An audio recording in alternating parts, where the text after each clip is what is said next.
La première fois, je me suis intéressé à l'histoire de l'Afrique. Je ne cherchais nullement à aboutir à une civilisation grandiose. Il y a souvent un procès d'intention qui passe à côté des sentiments réels. Vous ne trouverez jamais, on fausse même la psychologie humaine, vous ne trouverez jamais un peuple qui admire l'histoire d'un autre peuple. Prenez la Serbie, prenez n'importe quel peuple de l'Europe centrale. Ce que le peuple de l'Europe centrale voudrait, c'est de refaire le chemin humble que ses ancêtres ont suivi, de retrouver le lien conducteur, le fil ténu qui le lie à ses ancêtres les plus lointains, quel que soit le caractère humble de l'expérience que ces peuples ont vécu, que ces ancêtres ont vécu, de pouvoir retrouver la somme de ses réussites, de ses succès et de ses échecs, parce qu'il est fait de tout cela. De la même façon, ce qui m'intéressait, c'était de remonter l'Afrique. Moi, quand je m'occupais d'histoire, nous étions presque une génération spontanée. On nous disait que le nègre de grande taille n'était pas un indigène de l'Afrique. C'était les théories, justement, de Rivet qui étaient en vigueur. L'Afrique était peuplée à partir de l'Océanie. Donc, le noir que vous êtes et moi, nous sommes des occupants. Nous sommes des étrangers qui sommes venus sur un sol qui nous est étranger. Les seuls habitants de ce pays, c'était les Pygmées. Le noir a devancé le blanc est venu, s'il est plus fort, il évince le noir qui est un étranger comme lui. Voilà les théories qui étaient en vigueur. Quant à l'origine réelle du noir, ça se perdait dans la nuit des temps. Et notre histoire était enseignée avec des dates qui apparaissaient comme des contes d'épiciers. Alors, devant une telle situation, la seule chose qui m'intéressait, c'était, j'étais habité par la certitude, a priori, que nous sommes là, sur ce continent, en même temps que les autres, que nous avons toujours vécu ici, que nous sommes des Noirs capables, des hommes capables, aussi capables que les autres. C'était la seule chose que l'on pouvait supposer a priori. Et ce qui m'intéressait, c'était donc de retrouver ce chemin humble qui me conduirait à nos ancêtres les plus lointains. Et quand je suis tombé sur l'Égypte, mes camarades le savent de ma génération, j'étais gêné. Ça ne m'intéressait absolument pas de tomber sur l'Égypte, pour ce que je cherchais. Si le fil conducteur, c'est la continuité, c'est la restauration de la conscience historique qui m'intéressait. C'est cette conscience historique qui est le ciment, qui réunit les individus d'un peuple, qui fait qu'un peuple n'est pas une population, un agrégat d'individus sans lien. C'est ce sentiment historique seulement que je voulais restituer, restaurer. Et je ne peux pas non plus, en aboutissant à l'Égypte, falsifier l'histoire par complaisance pour être dans le vraisemblable du moment. C'était tout. Alors, on me demande... Motif de déplacement. Oui, le motif de déplacement, les migrations, vous savez, les migrations, il y a toujours une pression matérielle, soit des intempéries, phénomènes climatiques, sécheresse comme au Sahara, voilà, nous le savons. J'ai identifié plusieurs voies de migration. Le Sahara, à partir de moins 7000, j'ai établi des datations au C14, qui nous donne un Sahara qui commence à se désertifier vers moins 7000, même, oui, j'ai trouvé même des dates de moins 8000. Donc, à partir de là, le Sahara se désertifie. Les populations qui étaient plus au nord sont montées vers l'Afrique du Nord. Et les Noirs qui sont en Afrique du Nord, ce ne sont pas seulement des Noirs qui sont allés là-bas du fait de l'esclavage du Moyen-Âge. Ils font partie aussi d'une souche très ancienne.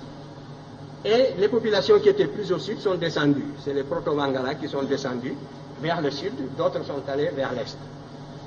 Donc, il y a là une cause climatique de déplacement de peuples. Je vous ai dit que les déplacements se font à la petite semaine. Il y a 2400 ans, ce qu'on appelle la dernière période humide. Toute l'Afrique était couverte de prés herbeuses. Donc, on pouvait se déplacer depuis la vallée du Nil jusqu'à l'océan Atlantique en marchant derrière des troupeaux. Par conséquent, là aussi, il y a une voie de migration. Maintenant, il y a la corrélation également entre des événements intérieurs et des événements extérieurs. Il est certain que le sac de Thèbes par les Assyriens, la façon féroce dont les Assyriens ont détruit la ville de Thèbes en 663, a eu des répercussions comme l'occupation de Paris par les Allemands, mais ça n'a pas duré.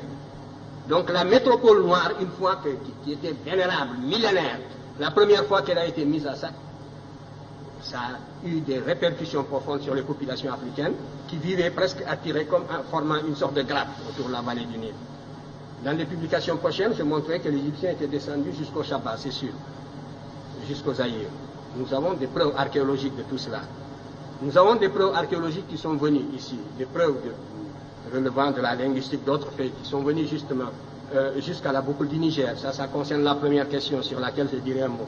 Tout cela, donc, des motifs climatiques, une pression extérieure, la victoire, la perte de la souveraineté nationale de l'Égypte a fait que les populations africaines se sont relâchées et se sont repliées sur elles-mêmes à l'intérieur pour former des royaumes à l'intérieur. Alors que jusque-là, l'Égypte était la grande métropole, un peu comme les Germains qui étaient de l'autre côté de la rive du Danube par rapport à la civilisation, au foyer romain. L'Égypte était le véritable foyer auquel le reste de l'Afrique noire était lié par 1000 liens d'esclaves. Et à partir du moment où l'Égypte a perdu la souveraineté nationale, ces populations, évidemment, se sont organisées sur d'autres bases. Alors tout cela, ce sont donc des motifs de déplacement. Pour l'histoire, la période la plus proche. Donc pour la plus ancienne, il devait en être ainsi. Les variations climatiques, on peut les cerner par la paléoclimatologie. Ça peut être aussi dû au fait que le manque de nourriture, la pression sélective, tout cela, ce sont autant de facteurs qui jouent pour expliquer le déplacement.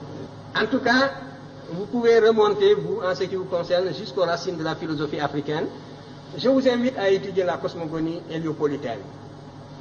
Je l'ai décrite d'ailleurs brièvement dans Civilisation ou Barbarie. Vous y trouverez les prémices.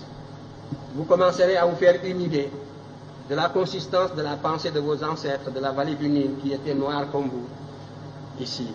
Si c'était cela, si ce n'était pas cela des arguments, c'est la preuve que, vous voyez, on a presque le cerveau vidé et les arguments d'une certaine source ne se fixent plus. C'est ça l'aliénation.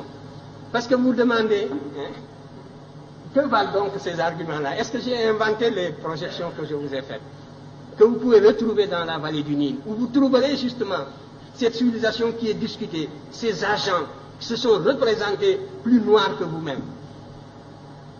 Mais déjà, vous avez des œillères de l'éducation colonialiste et vous ne pouvez plus voir cette réalité palpable.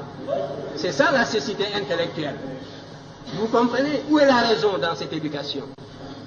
Où est la raison? Où est le développement du sens critique dans cette éducation? Voilà le danger contre lequel nous devons vous prémunir. Il faut que votre cerveau fonctionne.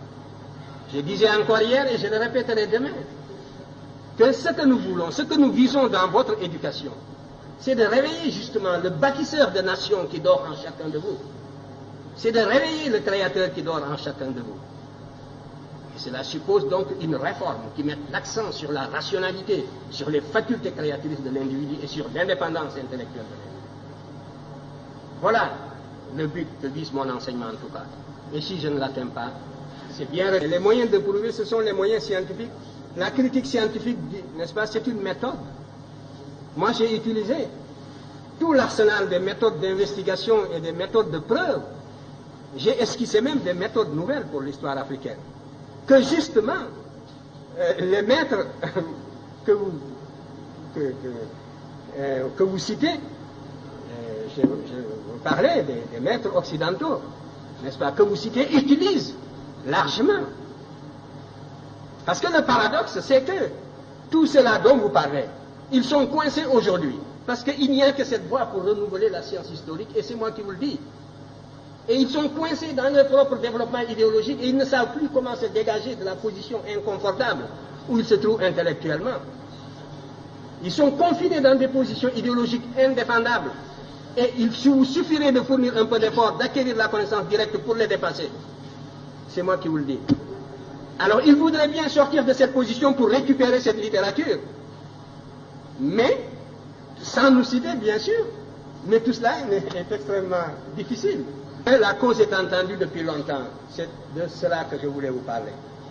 Vous dites que aussi longtemps qu'on ne reconnaîtra pas, mais on reconnaît déjà. Et maintenant, c'est la conspiration du silence. On n'attaque plus parce qu'on n'a plus d'arguments pour attaquer. Et ce n'est pas le désir qui leur manque, vous le savez bien.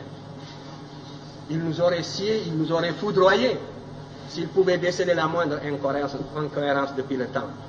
Mais maintenant, c'est le silence, c'est la conspiration du silence, c'est la médisance dans les salons, c'est les apartés avec les étudiants. Donc voilà, à 3 reprises, l'Afrique apporte les éléments de la civilisation au monde, et ces éléments diffusent dans le monde, et pourtant l'Afrique continue toujours passe toujours pour un continent fruste qui n'aurait rien apporté aux autres.